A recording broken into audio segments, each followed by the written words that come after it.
अस्सलाम वालेकुम, welcome to ethical investments. आज हमने जिस टॉपिक को चुना है वो टॉपिक है म्यूचुअल फंड्स। म्यूचुअल फंड्स क्या होते हैं?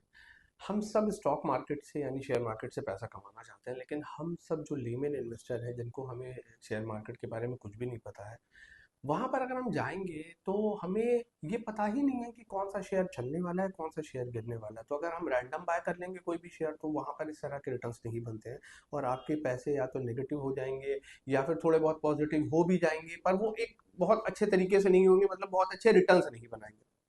म्यूचुअल फंड्स क्या होता है? म्यूचुअल फंड्स ये कहता है कि देखिए साहब, आपको कुछ भी शेयर मार्केट के बारे में नहीं पता है तो आप एक काम करिए, आप अपने पैसे हमें दे दीजिए, आपके पैसे को हम मैनेज कर देंगे। और इसको मैनेज करने के लिए हमारे पास एक प्रॉपर टीम है जो रिसर्च एनालिस्ट और फंड मैनेजर की एक टीम है। तो वो क्या करते हैं म्यूचुअल फंड्स वाले? म्यूचुअल फंड्स वाले एक्चुअली उनका काम ही एक है, उनका यही काम है कि कौन सा शेयर ऊपर जाना है, कौन सा शेयर नीचे जाना है, वो उस पर बहुत ज़्यादा रिसर्च करते हैं, स्टडी करते हैं और उस हिसाब से वो शेयर्स हमारे और आपके लिए बाय करते हैं, जो हम कभी भी नहीं कर सकते। यानी वो रिसर्च तो हम नहीं कर सकते हैं क्योंकि हम तो अपना काम कर रहे हैं, हमें तो वो चीज़ें नहीं पता। तो म्यूचुअल फंड्स एक्चुअली 3 तरीके से 3 असेट क्लास में मेजरली पैसा लगाते हैं। वो इक्विटी है, वो डेट है और वो गोल्ड है। कब गोल्ड में जाना है, अलग अलग स्कीम्स होती हैं। कुछ स्कीम्स ऐसी होती हैं जो प्योरली 100% इक्विटी स्कीम्स होती हैं, यानी उसमें सिर्फ शेयर मार्केट में पैसा लगेगा। कुछ स्कीम्स ऐसी होती हैं जिसमें इक्विटी और डेट दोनों मिला हुआ होता है, यानी कुछ पैसा इक्विटी में लगेगा, कुछ पैसा डेट यानी फिक्स इनकम में लगेगा, फिक्स रिटर्न्स में लगेगा, वहां से जनरेट करना। कुछ ऐसी स्कीम्स होती हैं जिसमें इक्विटी, डेट और गोल्ड तीनों चीजें होती हैं। मतलब कहने का ये है कि जब हमें किस तरीके का रिस्क हमें लेना है, क्या रिटर्न्स हमें चाहिए, उस तरीके से हमने एक स्कीम देखी और म्यूचुअल फंड्स को पैसा दे दिया कि फला फला स्कीम में आप पैसा लगा लीजिए और हमारे ये रिटर्न जनरेट कर दिए। क्यों करना चाहिए म्यूचुअल फंड्स के थ्रू इन्वेस्टमेंट्स? क्यों अकेले अपने ओन इन्वेस्टमेंट्स नहीं करना चाहिए? देखिए, एक सबसे पहली बात जो है वो ये होती है कि हम सारे लोग बहुत ज्यादा पैसे से इमोशनली बाउंड होते हैं। हम जब अपने कोई भी इन्वेस्टमेंट्स करते हैं तो वो इन्वेस्टमेंट्स करने में हमारा जब वो पैसा जहां पर हमने इन्वेस्ट करा है, अगर वो पैसा वक्त के साथ बढ़ रहा है तो हमें बड़ा अच्छा लगता है, लेकिन अगर वो नीचे जा रहा है तो वहां पर हम नहीं देख पाते हैं। तो वहां पर या तो हम रिटर्न्स नेगेटिव करके लेते हैं, कम रिटर्न्स लेकर निकल आते हैं, या कि ये जीरो रिटर्न्स लेकर निकल आए या रिटर्न्स नेगेटिव लेकर निकल आए। होता ये है कि पैसे के साथ एक सबसे बड़ी चीज ये है कि अगर आपके पैसे को कोई ऐसा शख्स मैनेज कर रहा है जो उससे इमोशनली बाउंड नहीं है, यानी कि वो आपके पैसे को सिर्फ और सिर्फ इस बेसिस पर मैनेज कर रहा है कि क्या आपके लिए बेहतर है, तो वहां पर आप बेहतर रिटर्न्स जनरेट करते हैं, बहुत अच्छे रिटर्न्स बनते हैं। तो म्यूचुअल फंड्स को अगर आप देखिए और म्यूचुअल फंड्स में अगर आप रिटर्न्स की बात करिए तो किसी भी नॉर्मल इन्वेस्टर जो अपने आप से स्टॉक इन्वेस्टिंग कर रहा है, उससे वो returns over a period mutual funds हमेशा बेहतर देंगे। क्यों? क्योंकि वो इमोशनली बाउंड नहीं है आपके पैसे से, वो आपके लिए जो बेस्ट डिसीजन है वो लेंगे। तो इस तरीके से म्यूचुअल फंड एक ऐसी चीज होगी कि म्यूचुअल फंड को आप ऐसे समझ लीजिए कि एक व्हीकल है। और आपकी जो वेल्थ क्रिएशन की जर्नी है, वो व्हीकल कर ये रहा है कि आपको बस करना इतना सा है कि उस व्हीकल पर आप बैठ जाइए और वो जहां पर आपको उतरना है बहुत सुकून से आपको उतार देगा।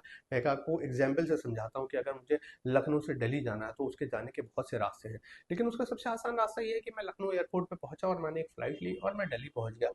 दिल्ली से लखनऊ से दिल्ली पहुंचने में मुझे 1 घंटा लगेगा। अब मैं अगर ये बात कहूँ कि नहीं, मैं तो खुद से दिल्ली चला जाऊंगा और मैं पैदल चलना शुरू करूंगा, बेशक आप पहुंच जाएंगे, लेकिन हो सकता है उसमें 3-4 दिन लग जाए और बहुत ज्यादा दिक्कत परेशानियां आपको रास्ते में आए। ये है स्टॉक इन्वेस्टिंग जो आप खुद से करना चाहते हैं, और अगर आप फ्लाइट लेकर जा रहे हैं तो वो म्यूचुअल फंड इन्वेस्टिंग है। तो ये फर्क है।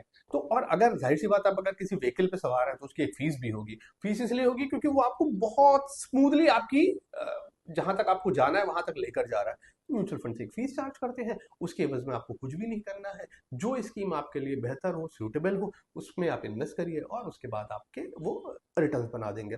म्यूचुअल फंड्स में जब आप इन्वेस्ट करते हैं तो जो उसमें सबसे बड़ी चीज आपको मिलती है वो डाइवर्सिफिकेशन मिलती है। डाइवर्सिफिकेशन का ये मतलब हुआ, जैसे अभी मेरे पास 1,000 रुपए है, 1,000 रुपए में अगर मैं शेयर मार्केट में जाऊंगा तो मैं हो सकता है कोई कंपनी का शेयर अगर 500 रुपए का होगा तो शायद मैं 2 शेयर ले लूँ। अगर 300 रुपए का होगा तो उसमें 3 शेयर आ जाएंगे। लेकिन अगर वो 1,000 रुपए में म्यूचुअल फंड्स में डालूंगा तो उस 1,000 रुपए में वो क्या करेंगे कि 100 कंपनीज के शेयर मुझे मिल जाएंगे फ्रैक्शंस में, है ना? जैसे मैंने पैसा जिस तरीके से डाला, 1,000 रुपए डाले तो 1,000 रुपए के फ्रैक्शंस में, प्रोपोर्शनेट में अगर मैंने 10 लाख डाले हैं तो उस तरीके से मुझे शेयर्स मिल जाएंगे।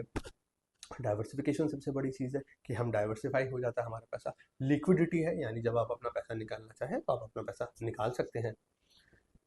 और ट्रांसपेरेंसी बहुत ज़्यादा है कि मतलब आपको हर महीने फंड मैनेजर वहाँ पर एक इस तरीके से उन्होंने कर रखा है कि आपको हर महीने एक फैक्ट शीट म्यूचुअल फंड की तरफ से आपको मिलेगी, जिसमें आपको पता चल जाएगा कि हमारा कहाँ कहाँ फंड लगा हुआ है। मतलब हमने अगर 100 रुपये डाले हैं म्यूचुअल फंड में, तो कौन कौन से शेयर्स बाय करेगा है, या डेट में लगा है, या गोल्ड में लगा है।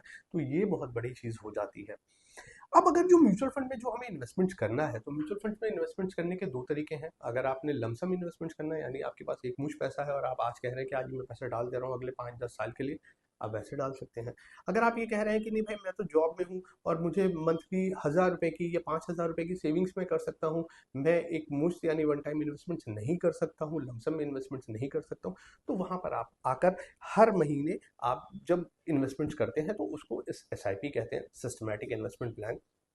यानी फिर हर महीने आपके अकाउंट से वो पर्टिकुलर अमाउंट जो आप बोलेंगे वो डिडक्ट होने लगेगा, और वो एक ओवर अ पीरियड एक अच्छे रिटर्न जनरेट कर देगा, और आपको कुछ भी नहीं करना है, आपके रिटर्न्स अपने आप बन जाएंगे। ये होता है म्यूचुअल फंड्स। और सबसे बड़ी बात ये है, जो चूंकि मैं बहुत वक्त से इस इंडस्ट्री में हूं, मैं देख रहा हूँ जो एक्चुअल में रिटेल इन्वेस्टर है, उनको म्यूचुअल फंड्स के थ्रू ही इन्वेस्टमेंट्स करना चाहिए।